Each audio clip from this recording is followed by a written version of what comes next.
So our saint of the day is Saint Elizabeth Ann Seton. She was born in 1774 in New York City and died in 1821. So if you're familiar with your history, her childhood was spent during the American Revolutionary War and the building of the United States of America. She is notable because she's the first American-born canonized saint. She was canonized in 1975. There are several other American saints, but they were all canonized after her. Some notable ones are Saint Kateri Tekakwitha, a Mohawk Indian. She was canonized in 2012. And then Saint Catherine Drexel, who was canonized in the year 2000. So St. Elizabeth Ann Seton, she was born into a socially upper-class family, and her family ancestry was known for being some of the first colonists to come to the New World. Her mother died when she was 3, and being a good American colonist, she was not raised Catholic. She was raised Episcopalian. She married a wealthy man by the name of William Seton, and they had 5 children. And for many years of their marriage, the first several years of their marriage, he was very wealthy, he was very successful, he was in the shipping business, and then his business took a turn for the worst, and they lost everything, and they experienced a new level of pretty deep poverty, actually. From there, he got diagnosed with tuberculosis, and they did what every good family in the 1800s did. You went to Italy to experience the air because maybe that would make you feel better. So anyway, they went to Italy in the hopes that her husband's tuberculosis would get better. And while they were there, they both experienced Italy as it was at the time, a Catholic country. They experienced Catholic culture. They saw the architecture, the churches, the mass. They stayed with a Catholic family. Unfortunately for Elizabeth, her husband died while they were over there. And so she received a lot of comfort and a lot of consolation from the Catholics that were around her in the wake of her husband leaving her as a young widow with 5 children. So when she got back to the United States, she went back to New York City, and from there she converted to Catholicism, which was probably the worst social move she could have made in her day and age.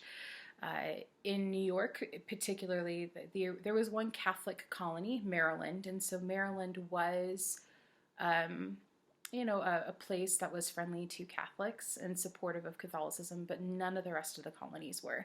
There were many anti-Catholic laws already in place in the colonies, and then that transferred over to when the United States were formed.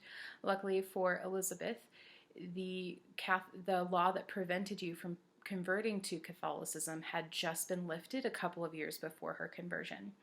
So she was able to even convert to Catholicism, and that was huge. So after her children grow up and become self-sufficient, she decides to start her own religious order. This is groundbreaking in so many ways because of what she did. She started the first female religious community in the United States, and then she started opening schools with her religious community, and these schools were typically free of charge, and they educated boys and girls equally, regardless of social station, regardless of ability to pay, but most importantly, she educated young girls. And that was huge during this time because girls' schools were not terribly common, nor was free education terribly common. So she's just doing groundbreaking things right and left. First, by defying all cultural standards by even converting to Catholicism, basically abandoning her family background, and then opening a religious community, and then opening schools on top of that. So her religious community is still around today, and it is known for opening and running schools in the United States. She really helped a free Catholic education system get off the ground. So today she's actually buried in Emmitsburg, Maryland, and there is a shrine dedicated to her there. So, St. Elizabeth Ann Seton, Her feast day is special for me because it's actually my birthday, January 4th. So I actually get a plenary indulgence on my birthday every year because plenary indulgence, you can get one of those if you go to a church on its feast day, on its patron saint's feast day. So I go to St. Elizabeth Ann Seton on my birthday to get the plenary indulgence. It's a great gift. Anyway, so that's our saint of the day. Take a look at our next video on the Sacraments of Service.